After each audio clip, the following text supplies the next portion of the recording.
Hello students, welcome to EduPom India. Here you are watching mathematics lecture with Himanshu Thablial. In the last lecture we have discussed range using derivative. तो derivative की help से हमने last lecture में range निकालना सीखा था। तो उसमें मैंने आपको बताया था, क्या बताया था उसमें मैंने आपको बताया था यदि कोई function in this interval a to b में, यदि उसका डोमेन क्या है ए टू बी है, एच बिलोंग्स टू कितना है ए टू बी में है, तो अगर उसका डोमेन ए टू बी है और फंक्शन क्या है इंक्रीजिंग है, क्या है फंक्शन क्या है इंक्रीजिंग है, आइदर फंक्शन इज इंक्रीजिंग और डिक्रीजिंग या तो फंक्शन क्या है इंक्रीजिंग है या क्या है फंक्शन डिक्रीजिंग है, तो आप उसका रेंज कैसे कैलकुलेट करोगे। तो मैंने कहा था उसका जो रेंज आ जाएगा वो रेंज आ जाएगा एफ ऑफ ए और एफ ऑफ बी, यानी कि जो y की वैल्यू आ जाएगी वो कहाँ से कहाँ तक आ जाएगी, अगर इंक्रीजिंग है तो एफ ऑफ ए से लेके एफ ऑफ बी तक, यदि फंक्शन डिक्रीजिंग है तो जो ये तो इंक्रीजिंग का रेंज आ गया, ठीक है। अगर डिक्रीजिंग है तो f of b to f of b, ये उसका रेंज हो जाता है। आपको केवल इतना पॉइंट ध्यान देना था। उसके अलावा मैंने आपको एक चीज़ और बताई थी, यदि इंटरवल क्या हो फाइनाइट हो, यदि इंटरवल क्या होता है फाइनाइट होता है, तो अगर इंटरवल फाइनाइट है तो उसका रेंज भी आप कैसे कैलकुलेट करोगे। तो मैंने बताया था आपको, एक तो एंड पॉइंट, जैसे मान लिया ए से बी में क्या है उसका इंटरवल है, मतलब उसका डोमेन क्या है फाइनाइट है, ए टू बी तक है। अगर उसका डोमेन ही ए से लेके बी तक है, कहाँ से कहाँ तक बिलोंग कर रहा है ए टू से लेके बी तक, ये सेकेंड पॉइंट है आपका। यदि उसका डोमेन ए से बी तक है और आपने क्या करना है उसको डिफ्रेंशिएट करना है, डिफ्रेंशिएट करने के बाद अगर फंक्शन को डिफ्रेंशिएट करने के बाद आपको वहाँ पे सेकंड पॉइंट क्या ध्यान देना था, उसका d y by d x निकालने के बाद उसे जीरो के बराबर पुट करना था। तो वहाँ से एक्स की कोई वैल्यू आती थी, तो आपको इन तीन पॉइंटों पे उसका क्या कैलकुलेट करना था, वैल्यू निकालना था। जैसे आपने इन तीन पॉइंटों पे उसका वैल्यू कैलकुलेट कर लिया है, तो आप क्या करोगे इन तीनों पॉइंटों पे जो आपका फंक्शन दिया है एफ ऑफ एक्स, आप उसका वैल्यू कैलकुलेट कर लोगे।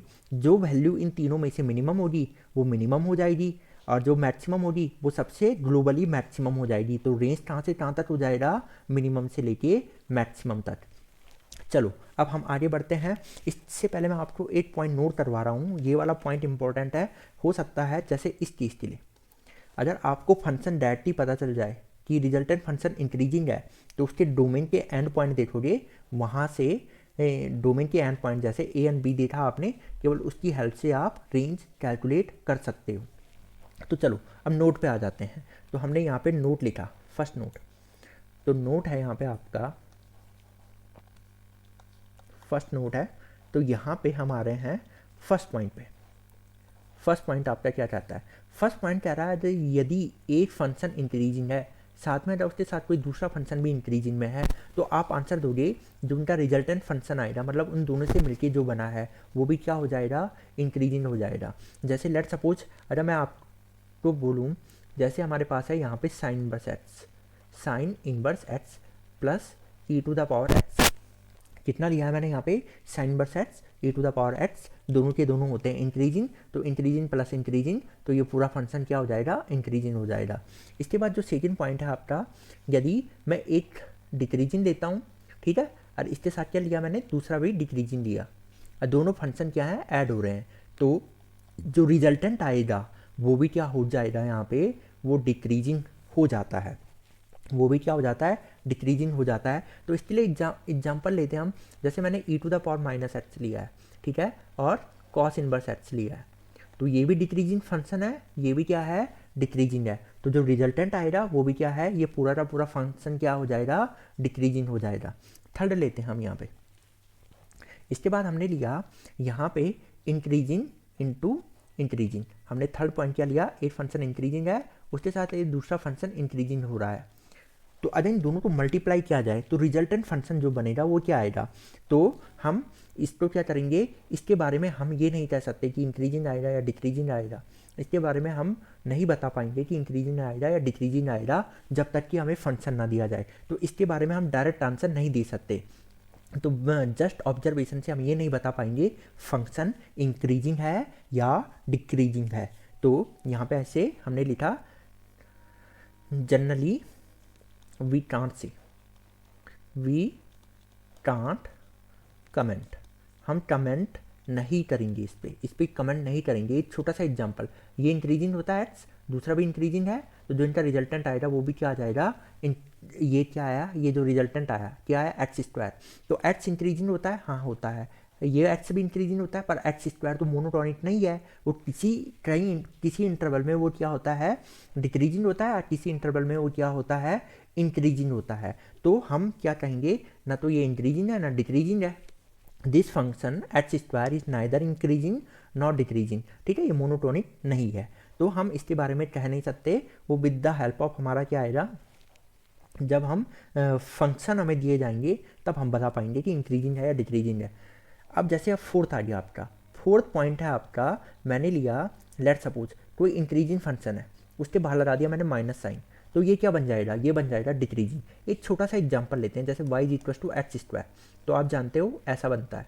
अच्छा आपने इस पर क्या कर दिया, y is equals to minus x square, तो ये ग्राफ क्या हो जाएगा, एक्स एक्सिस में रिफ्लेक्शन ले लेते हैं, आपने ट्रांसफॉर्मेशन ऑफ ग्राफ्स में पढ़ा है, तो ये तो क्या है। अच्छा ठीक है, मैंने ये वाला एग्जांपल लिया, इसके अलावा एक मिनट, हाँ इसके बजाय आप ये वाला एग्जांपल लो, क्योंकि ये तो ना इंक्रीजिंग है ना डिक्रीजिंग है, चलो इसलिए ये वाला हटा दिया, हमने दूसरा एग्जांपल लेते हैं यहाँ पे। जैसे मैंने लिया, क्या लेंगे हम, जैसे y is equal to e to the power x, आप जानते हुए कैसे बना, ये तो इंक्रीजिंग फंक्शन है, आपने इसके बाहर लगा दिया माइनस पुट कर लिया, अब इसका एक्स एक्सिस पे रिफ्लेक्शन आ जाएगा, तो ये तो क्या हो गया, डिक्रीजिंग हो गया, क्योंकि राइट साइड जाने पे ग्राफ नीचे की ओर आ रहा है, जबकि पहला वाला क्या था, ये था इंक्रीजिंग, जबकि ये क्या आ गया, माइनस लगाने से वो क्या बन गया, डिक्रीजिंग बन गया। तो यहाँ पे ये क्या आ जाएगा, इसे ले लिया हमने डिक्रीजिंग। अब ऐसे ही आपका फिफ्थ पॉइंट आएगा, यदि मैंने एक डिक्रीजिंग लिया, उसके बाद माइनस साइन लगाया, तो ये क्या बन जाएगा, ये बन जाएगा इंक्रीजिंग, ये क्या बन जाएगा, इंक्रीजिंग बन जाएगा। जैसे आप लो एक e to the power minus x, इसके बाहर लगा दो minus, e to the power minus x का ग्राफ बनता है यूँ, अगर इसके बाहर माइनस लग गया तो माइनस लगने पे ये ग्राफ बन जाएगा यूँ, एक मिनट, हाँ ये उल्टा बना दिया, इसे क्या करेंगे हम, ऐसे बन जाएगा। तो देखो ये इंक्रीजिंग बन गया ना ये, ठीक है, पहले क्या था, ये डिक्रीजिंग था। तो आपने ये वाला पॉइंट समझ लिया। अब इसके बाद हम क्या लेते हैं यहाँ पे, ठीक है, इसके बाद हम लेते हैं पॉइंट नंबर 6 में क्या कह रहा है, यदि मैं एक इंक्रीजिंग लूँ, ठीक है, एक फंक्शन मैंने क्या लिया है, इंक्रीजिंग लिया है, ठीक है, और दूसरा लिया है मैंने यहाँ पे डिक्रीजिंग, बट अब इनके बीच में क्या साइन है, माइनस साइन है। तो अभी आप जानते हो ये इंक्रीजिंग है, तो ये माइनस डिक्रीजिंग क्या बन जाता है, माइनस डिक्रीजिंग होता है इंक्रीजिंग, तो ये बन गया ये, और इसका आंसर आ जाएगा इंक्रीजिंग फर्स्ट वाले से। अब यहाँ पे पॉइंट नंबर हम 7 लेते हैं, इसके लिए हमने पॉइंट नंबर 7 लिया, पॉइंट नंबर 7 में आपका, ठीक है, पॉइंट नंबर हमने यहाँ पे 7 ले लिया, पॉइंट नंबर 7 में हम गए, पॉइंट नंबर 7 में हमने क्या लिया है, यहाँ पे एक इंक्रीजिंग लिया है, ठीक है, और दूसरा क्या लिया है, इंक्रीजिंग लिया है, और इनके बीच में माइनस साइन ले लिया। अब क्या आएगा आंसर, तो ये बन गया इंक्रीजिंग प्लस डिक्रीजिंग, तो एक इंक्रीजिंग है दूसरा डिक्रीजिंग है, तो इसके बारे में भी हम जनरली कुछ नहीं कह सकते, तो वी कांट से जनरली कि ये इंक्रीजिंग है या डिक्रीजिंग है, जब तक कि आपको फंक्शन ना बता दिया जाए तो आप नहीं बता पाओगे ये इंक्रीजिंग है या डिक्रीजिंग है, या तो नाइदर इंक्रीजिंग है नॉर क्या है, डिक्रीजिंग है। तो इस केस में हमने क्या कह दिया, इस केस में कह दिया हमने नाइदर इंक्रीजिंग नॉट डिक्रीजिंग, ये या इंक्रीजिंग है या डिक्रीजिंग है, हम कुछ नहीं कर सकते, तो we can't say generally, we can't comment, ठीक है, हम कमेंट नहीं कर सकते कि क्या आएगा, जब तक हम फंक्शन ना देख लें तब तक हम बता नहीं पाएंगे। पॉइंट नंबर 8 क्या आ गया, यदि मैंने क्या लिया है, 8 लिया है मैंने, अब यहाँ पे एक डिक्रीजिंग ले लेते हैं, और दूसरा भी क्या ले लेते हैं, डिक्रीजिंग, तो ये क्या बन जाएगा, ये तो यही बन जाएगा, ये डिक्रीजिंग था, ये प्लस इंक्रीजिंग, ये तो ऊपर वाला केस हो गया, तो इसके लिए हम कुछ नहीं कह पाएंगे। पॉइंट नंबर हम यहाँ पे क्या लेते हैं, 9 लेते हैं, तो अगर मैंने एक इंक्रीजिंग लिया है दूसरा प्लस डिक्रीजिंग लिया है, तो इसके बारे में भी हम कुछ नहीं कह सकते, क्योंकि ये तो यही केस बन गया ना, तो यहाँ पे इसके बारे में भी हम क्या नहीं कहेंगे, कुछ कह नहीं सकते कि एक इंक्रीजिंग है और दूसरा क्या है, यहाँ पे दूसरा क्या है, डिक्रीजिंग है, तो इसके बारे में हम कोई कमेंट नहीं कर पाएंगे। चलो ठीक है, ये वाला पॉइंट अगर आपको समझ में आ गया है, तो इसके बाद हम आ जाते हैं पहले इसमें कोई चीज़ छूट तो नहीं रही है, एक मिनट, इंक्रीजिंग माइनस डिक्रीजिंग, तो ये तो क्या आ जाएगा, इंक्रीजिंग आ जाएगा, ठीक है, इंक्रीजिंग माइनस इंक्रीजिंग, तो ये इंक्रीजिंग है और ये क्या है, डिक्रीजिंग, ठीक है, ये भी हम कह नहीं सकते इसके बारे में कुछ, ठीक है। फिर उसके बाद आ गया डिक्रीजिंग माइनस डिक्रीजिंग, तो इसके बारे में भी कुछ कहा नहीं जा सकता है, और इंक्रीजिंग प्लस डिक्रीजिंग इसके बारे में भी हम क्या नहीं कहेंगे, कुछ नहीं कह सकते हैं इसके बारे में भी। अब यहाँ पे आगे बढ़ते हैं। अब हमने लिया पॉइंट नंबर 10, तो अभी तक हमने यहाँ पे 9 पॉइंट नोट कर लिए हैं। अब आ जाते हैं हम पॉइंट नंबर 10 पे।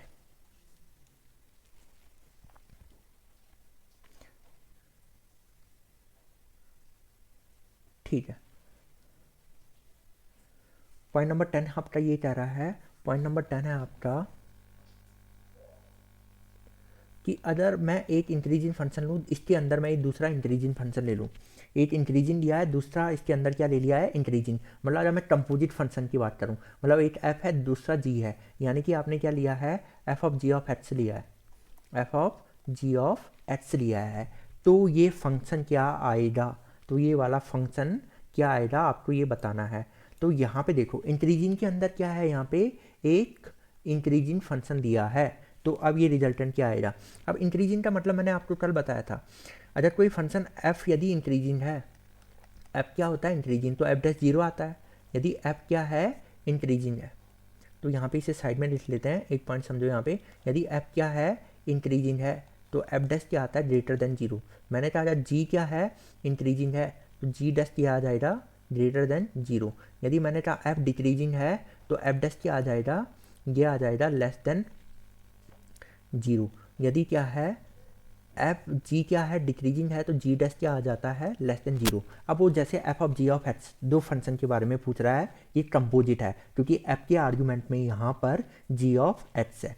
तो अब यहाँ पे ध्यान से देखो और इसे समझ के बताओ, एक इंक्रीजिंग है उसके अंदर दूसरा इंक्रीजिंग है, तो हम कैसे कैलकुलेट करेंगे, हम कर देंगे इसे डिफ्रेंशिएट करने पे कितना आ जाएगा, ये आ जाएगा एफ डैश जी, और फिर जी का डिफ्रेंशिएशन हो जाएगा जी डैश। अब देखो अब चारों केस हम क्या करते हैं, कैलकुलेट करते हैं, मतलब अगर इंक्रीजिंग के अंदर इंक्रीजिंग लिखा हुआ है, इसके बाद लिखा हुआ है यहाँ पे इंक्रीजिंग के अंदर डिक्रीजिंग है, और इसके बाद है यहाँ पे और क्या कम्बिनेशन आएगा, डिक्रीजिंग के अंदर इंक्रीजिंग है, और 12 13 केस क्या आ जाएगा, डिक्रीजिंग के अंदर कोई डिक्रीजिंग फंक्शन है। ये चारों हम देखते हैं। देखो अगर इंक्रीजिंग के अंदर इंक्रीजिंग है तो ये डिफ्रेंशिएट होके तो इतना आता है, तो एफ डैश भी पॉजिटिव अगर इंक्रीजिंग है, तो एफ अगर इंक्रीजिंग है उसके अंदर वाला भी इंक्रीजिंग है, तो एफ भी पॉजिटिव जी भी पॉजिटिव, तो पॉजिटिव इंटू पॉजिटिव पॉजिटिव आएगा, यानी कि ये ग्रेटर देन 0 आ जाएगा पहले वाले केस में।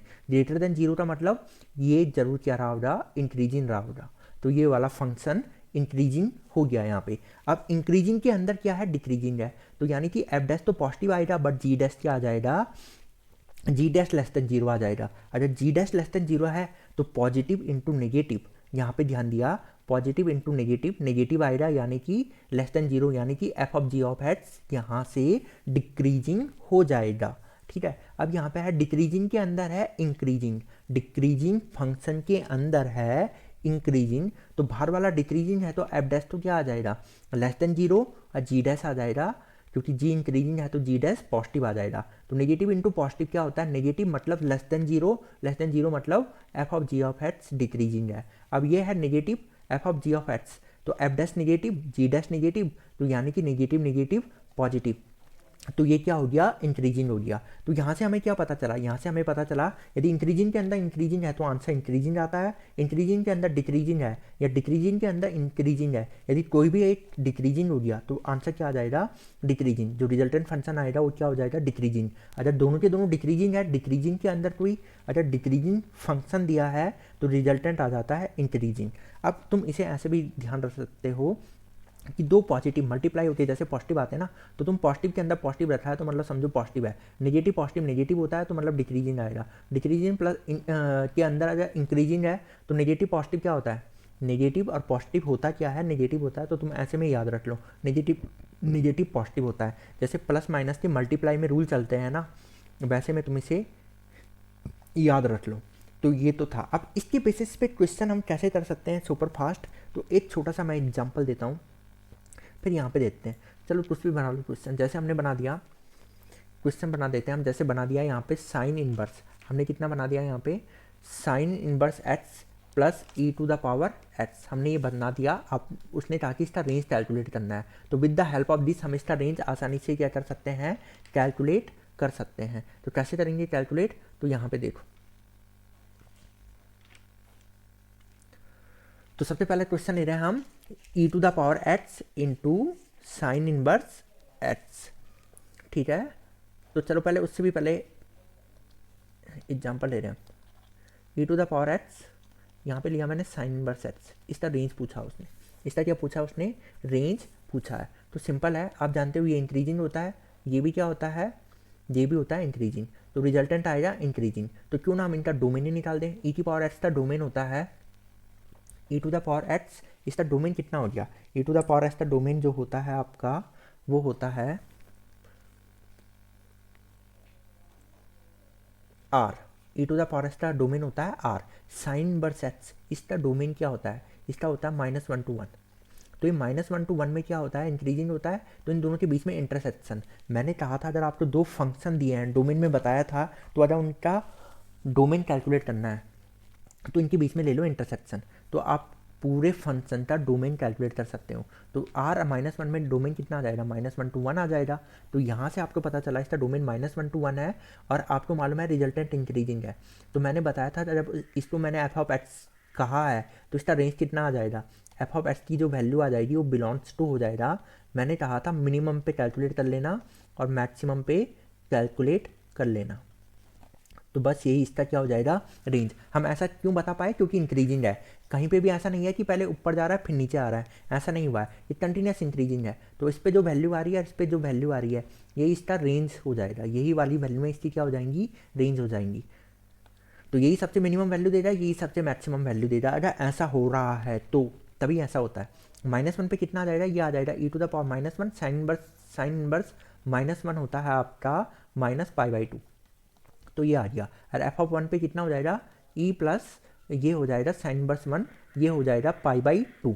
तो ये हो गया आपका फर्स्ट क्वेश्चन। आपका अगर यहाँ पे सेकंड क्वेश्चन क्या कह रहा है, यहाँ पे ये है sign inverse x, F of x दिया है आपको sign inverse x plus ln x। अब आपसे पूछा कि रेंज बताओ, तो सिंपली आप रेंज बता सकते हो। रेंज कैसे बताओगे इसका, तो पहले देखोगे ये क्या है, अच्छा ये क्वेश्चन है, हाँ साइन इनवर्स एक्स इंक्रीजिंग है और ln x भी क्या है, दोनों के दोनों क्या है, इंक्रीजिंग है। तो जो इनका रिजल्टेंट आएगा वो भी क्या आ जाएगा, इंक्रीजिंग। तो डोमेन निकाल दो, तो डोमेन कितना हो जाएगा, इसका -1 to 1 होता है, और इसका डोमेन कितना हो जाता है 0 to इन्फिनिटी। दोनों के बीच में कॉमन कितना आया, दोनों के बीच में कॉमन आया 0 to 1, कितना आया 0 to 1। तो जो इसका रेंज निकालोगे आप एफ ऑफ एक्स का, तो वो सिंपल है, कैसे कैलकुलेट किया हमने। यदि आपको F of x range calculate करना है, क्या कैलकुलेट करना है, रेंज, तो बस यहाँ पे रेंज कैलकुलेट करना है। तो f of x belongs to क्या आ जाएगा, आप 0 पे कैलकुलेट कर लो, तो 0 पे ओपन लगाना, क्यों, क्योंकि 0 डोमेन का पार्ट नहीं है, और एफ ऑफ 1, तो इसका रेंज कितना हो जाएगा बताओ। इसका जो रेंज हो जाता है एफ ऑफ 0 पे, तो 0 पे चेक करो, साइन बट 0 0 होता है, और ln 0 कहाँ जाता है, इन्फिनिटी की ओर जाता है, -इन्फिनिटी को, क्योंकि अगर ln का जवाब देखो तो समथिंग ऐसा होता है। तो एक्चुअल में 0 पे लिमिटिंग वैल्यू निकलेगी, तो आंसर कहाँ जाएगा, नीचे -इन्फिनिटी की ओर जाता है। एफ ऑफ 1 पे अगर आप कैलकुलेट करो तो साइन बस 1 होता है आपका, क्या होता है यहाँ पे π/2, और ln 1 कितना होता है 0, तो π/2 + 0 कितना आ जाएगा, π/2। तो ये हो गया इसका रेंज। अब थर्ड एग्जांपल लेते हैं हम यहाँ पे, जैसे ले लिया हमने, यहाँ पे हमने क्या ले लिया, थर्ड एग्जांपल ले लिया मैंने, जैसे कुछ भी ले लो यहाँ पे, लेट सपोज ले लिया एफ ऑफ एक्स, ये ले लिया मैंने ln x plus e to the power x। इसका रेंज आपको क्या करना है, कैलकुलेट करना है। तो अगर इसका रेंज अगर आप कैलकुलेट करो, तो यहाँ पे ध्यान देने वाली बात यह है कि अगर मैं डोमेन की बात करूँ, इसका डोमेन होता है 0 to इन्फिनिटी, इसका होता है r, तो दोनों में कॉमन कितना आ जाएगा, वो आ जाएगा 0 to इन्फिनिटी कॉमन आ जाएगा। तो ये भी इंक्रीजिंग है ln x, और e to the power x भी क्या होता है, इंक्रीजिंग। रिजल्टेंट भी क्या आएगा, इंक्रीजिंग आएगा। तो आपको तो सोचने की ज़रूरत नहीं है, ये क्या है, मोनोटोनिक फंक्शन है। तो इसका रेंज कितना हो जाएगा, आप कैलकुलेट करोगे सीधा एफ ऑफ 0 से ओपन इंटरवल और एफ ऑफ इन्फिनिटी, ये निकालोगे। तो एफ ऑफ जीरो पर अगर आप वैल्यू देखो ln जीरो, ये इन्फिनिटी की ओर जाता है, माइनस इन्फिनिटी की ओर, e to the power x, ये कहाँ जा रहा है जीरो पे, ये जीरो पे जाता है एक पर्टिकुलर वैल्यू वन की ओर, तो माइनस इन्फिनिटी प्लस वन, ये कितना आ जाएगा, माइनस इन्फिनिटी की ओर चला जाएगा। ठीक है, एफ ऑफ इन्फिनिटी पे ln इन्फिनिटी, तो अब आप देखो अच्छा ln का आर्ग्यूमेंट इन्फिनिटी की ओर जा रहा है, तो ये फंक्शन भी कहाँ जा रहा है, इन्फिनिटी की ओर, तो ये तो चला गया इन्फिनिटी की ओर। E to the power x graph देखा आपने, ये कहाँ जा रहा है, जब हम इन्फिनिटी की ओर जा रहे हैं तो ये ग्राफ भी इन्फिनिटी की ओर जा रहा है। ठीक है, तो इन्फिनिटी प्लस इन्फिनिटी, पूरा आंसर कहाँ चला जाएगा, इन्फिनिटी की ओर, तो इसका रेंज हो जाएगा minus infinity two plus infinity, ये हो जाता है इसका रेंज। और हम क्या कह सकते हैं, दिस बिलोंग्स टू आर, ये कहाँ बिलोंग कर रहा है, आर को, मतलब पूरे रियल नंबर को, इसका रेंज क्या है, पूरा रियल नंबर है। उसके बाद आ जाते हैं हम, चलो एक क्वेश्चन ऐसे कर लेते हैं हम, जैसे हमने ले लिया एफ ऑफ एक्स,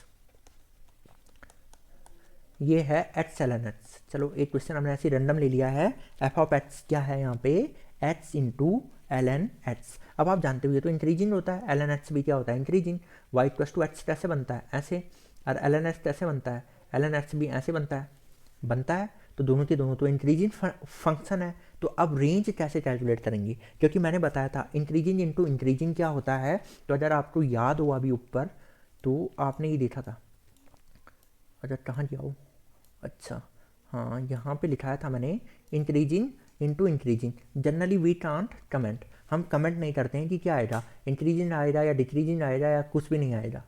ठीक है, तो यहाँ पे आपको कैसे सॉल्व करना है इसे, तो यहाँ पे ध्यान दिया, पहला है इंक्रीजिंग, दूसरा भी क्या है, इंक्रीजिंग है, दोनों के दोनों क्या है, इंक्रीजिंग फंक्शन है। तो आपने कैसे कैलकुलेट किया, तो यहाँ पे आपने निकाला, क्योंकि हम डायरेक्ट आंसर नहीं दे सकते जस्ट ऑब्जर्वेशन से, तो इसके डोमेन में चेक करने की ज़रूरत नहीं है। वैसे भी जो इसका डोमेन है वो कितना है, वो जीरो टू इन्फिनिटी है। हमें कैसे पता चला जीरो टू इन्फिनिटी है, इसका डोमेन आर होता है, इसका डोमेन जीरो टू इन्फिनिटी होता है, दोनों के बीच में ले लेते हैं इंटरसेक्शन। ठीक है, अब आप ऐसे नहीं कर सकते हाँ कि इसका रेंज कैलकुलेट कर लिया, इसका रेंज कैलकुलेट कर लिया, उनके बीच में इंटरसेक्शन ले लिया, इतना आसान नहीं होता हाँ रेंज फाइंड आउट करना, कि हमने दोनों के बीच में क्या कर लिया, इंटरसेक्शन ले लिया। रेंज में ऐसा इंटरसेक्शन नहीं लेते हैं, ये केवल डोमेन के लिए होता है ऐसा। अब हम रेंज कैसे कैलकुलेट करेंगे यहाँ पे, तो हमने इसे डिफ्रेंशिएट कर दिया, डिफ्रेंशिएट करने पे आपने देखा एक्स को यूँ ही छोड़ दिया, ln एक्स का डिफ्रेंशिएशन होता है वन बाई एक्स, तो ये हो गया इतना, प्लस अब ln एक्स तो एज इट इज रख लिया, एक्स का डिफ्रेंशिएशन कर लिया, ये आ जाएगा इतना, तो ये आ गया वन प्लस ln एक्स। फिर उसके बाद मैंने आपको बताया था, जो मैं अभी सबसे पहले स्टार्टिंग किया था आज वाला लेक्चर, मैंने बोला था इसको जीरो के बराबर पुट कर लेते हैं, जो एफ डैश एक्स की वैल्यू आती है उसे जीरो के बराबर पुट कर लेते हैं, तो यहाँ से ln एक्स आ जाएगा दैट इज माइनस वन, तो यहाँ से एक्स की वैल्यू आ जाएगी, ये बन जाएगा e to the power minus one, ये कितना बन गया है, e to the power minus one. तो आप तीन वैल्यूओं पे चेक करोगे, जीरो पे, इन्फिनिटी पे और e to the power minus one पे, इन सब में जो मिनिमम वैल्यू आएगी वही क्या हो जाएगा, डोमेन का लोअर, वो नहीं, रेंज का लोअर मोस्ट पॉइंट हो जाएगा, और जो मैक्सिमम वैल्यू आएगी वही क्या हो जाएगी, उसकी हाईएस्ट पॉइंट हो जाएगा। तो अब हम रेंज कैलकुलेट कर रहे हैं, तो रेंज कैलकुलेट करने पे सबसे पहले हमने जीरो पे चेक किया, तो अगर आप जीरो पे चेक करना है इसे, तो ये जीरो पे जीरो की ओर जा रहा है, ये माइनस इन्फिनिटी की ओर जा रहा है, ln जीरो कहाँ जा रहा है, माइनस इन्फिनिटी की ओर जा रहा है, तो एक जीरो की ओर जा रहा है, एक माइनस इन्फिनिटी की ओर जा रहा है, तो यानी कि यहाँ पे हम डायरेक्ट आंसर नहीं बता सकते कि जीरो इंटू इन्फिनिटी कहाँ जा रहा है। अगर तुम में से किसी ने लिमिट पढ़ा है तो तुम जानते होंगे कि जीरो इंटू इन्फिनिटी एक इनडिटर्मिनेट फॉर्म होता है। अगर ये एक इनडिटर्मिनेट फॉर्म है तो आप ये नहीं बता सकते कि आंसर क्या आएगा, आंसर किस ओर जाएगा।